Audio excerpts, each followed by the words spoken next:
Network का पर्दाफाश भी हो जाएगा। बहुत शुक्रिया तमाम जानकारियां साझा करने के लिए। वहीं 26/11 आतंकी हमले की सबसे कम उम्र की पीड़िता देविका रोटावल है। देविका की उस वक्त उम्र 9 साल की थी जब वो अजमल आमिर कसाब की गोलियों का शिकार हो गई थी। देविका तैमूर राणा को भारत लाने को लेकर बेहद खुश हैं। देविका का कहना है कि अजमल कसाब के जैसे ही तैमूर राणा को भी फांसी के फंदे पर पहुंचना चाहिए। 26/11 आतंकवादी हमला 2008 में जो हुआ था, उस मामले में अजमल आमिर कसाब को जो है उसके अंजाम तक पहुंचा दिया गया।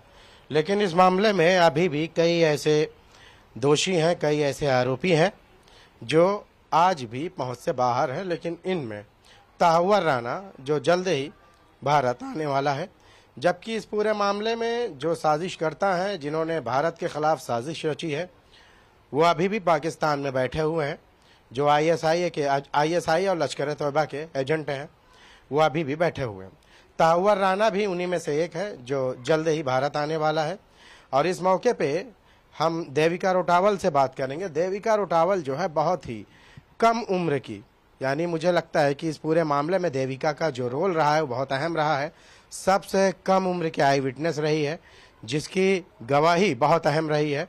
देविका हमारे साथ मौजूद है, देविका से बात करेंगे। देविका, क्या लग रहा है तहव्वुर राणा काफी दिनों से 26/11/2008 और आज इतने सालों बाद तहव्वुर राणा की जल्द ही भारत वापसी होने वाली है और उसके खिलाफ कार्रवाई होगी, क्या कहना चाहेंगे?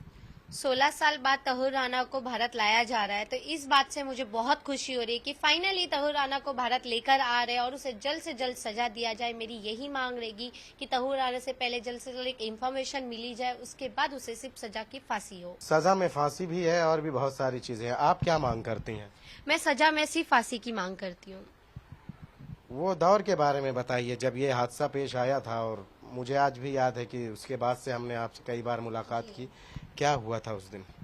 26/11 की रात में मेरे पापा, मेरे भाई और मैं, हम तीनों पूना जाने के लिए बैंड्रा से सीएसटी गए थे। सीएसटी में हम 12 और टर्मिनल प्लेटफॉर्म के सामने बैठे। उतने में मेरा भाई बोला मुझे टॉयलेट जाना है। पापा बोले तू जाके आजा, फिर हम टिकट निकाल के जाएंगे। जैसे ही वो गया, अचानक से एक बॉम्ब स्पॉट हुआ, फिर गोली फायरिंग होने लगती है, लोग भागने लग रहे। कुछ समझ नहीं आ रहा है कि आखिर तभी क्या हो रहा है। तब मेरी उम्र 9 साल 11 महीने की थी। मेरे सामने भागते हुए लोग गिर रहे, किसी के हाथ में गोली लग रही तो किसी के पैर तो किसी के सर पर। मैं क्वेश्चन मारती कि आखिर यहाँ सब क्या हो रहा है। मेरे पापा ने कहा कि बेटा हम भी भागते हैं, यहाँ कुछ तो गलत हो रहा है।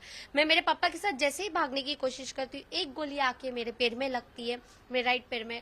गोली लगने के बाद मैं गिर जाती हूँ, बेहोश हो जाती हूँ। उसके पहले मैं एक शख्स को देखती हूँ जिसके हाथ में बड़ी सी गन है और वह अंधाधुंध गोली फायरिंग कर रहा है।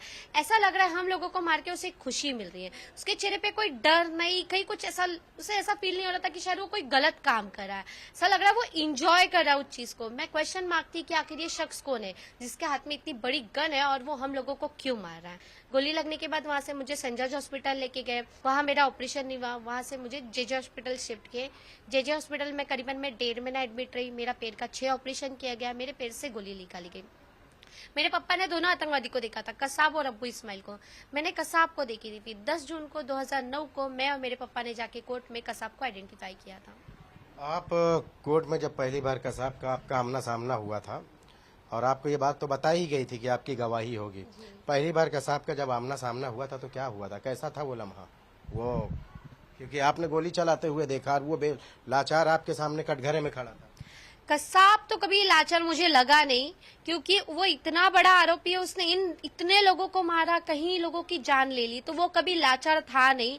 उसने वो हम जैसे बच्चे जो बड़े बुजुर्ग, जो लोग ऑफ हुए, जो शहीद हुए, वो लोगों को मारा उन्होंने, जो बेकसूर थे, जिनकी कोई गलती नहीं, जिनके जीवन में शायद उन्होंने कभी सोचा नहीं था कि इतना बड़ा हादसा वो देखेंगे। तभी मैं भी नहीं जानती कि 26/11 मेरे लाइफ में बीतेगी, एक गोली मुझे लगेगी। मैं एक शख्स को देख रही जो एक आतंकवादी है। जब मेरे सामने कोर्ट रूम में 3 शख्स रखा गया था, उसमें से मुझे कसाब को पहचानना था। जो था कसाब, जब सबके साइड में फर्स्ट में बैठा था, वो आतंकवादी था कसाब। जब मेरे मन में तो इतनी खुनस थी कि मैं बैसाखी से चलती हूँ, ऐसा मन हो रहा था उसे बैसाखी फेंक के मारूं, पर मैं कुछ कर नहीं सकती थी। या मुझे कोई गन दे दो तो मैं इसे अभी गोली मार दूं। मैं तभी 10 साल की बच्ची थी, मैं कुछ कर नहीं सकती थी। तहव्वुर राणा की सुपुर्दगी हो रही है, भारत को सुपुर्द किया जा रहा है। आप चाहेंगे कि ये पूरे मामले में जो है खुद अप्रोच करने के लिए इसे क्या सजा दी जाए?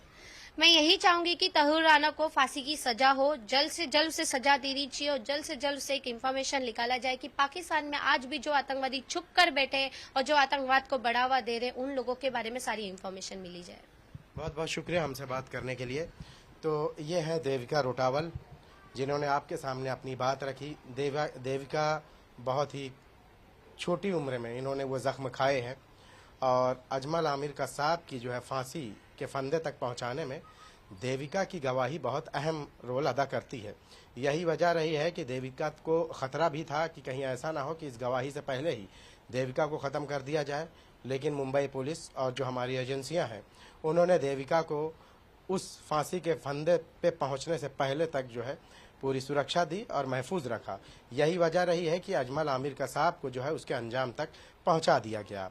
अब बात हो रही है तहावर राणा की, तो जल्द ही तहावर राणा को भी ये सारे जो विक्टिम हैं, जो सारे पीड़ित हैं, ये उम्मीद लगाए बैठे हैं कि तहावर राणा ही नहीं बल्कि वो सारे लोग जो इस साजिश में शामिल रहे, जिन्होंने भारत के खिलाफ साजिश की, पाकिस्तान में बैठकर जो है भारत के खिलाफ साजिश की, इन सारे जो पीड़ित हैं, ये सारे पीड़ितों की ये मांग है कि वो सारे लोग को जो है अजमल आमिर कसाब के जैसे ही फांसी के फंदे पर पहुंचाया जाए ताकि इन्हें इंसाफ मिल सके।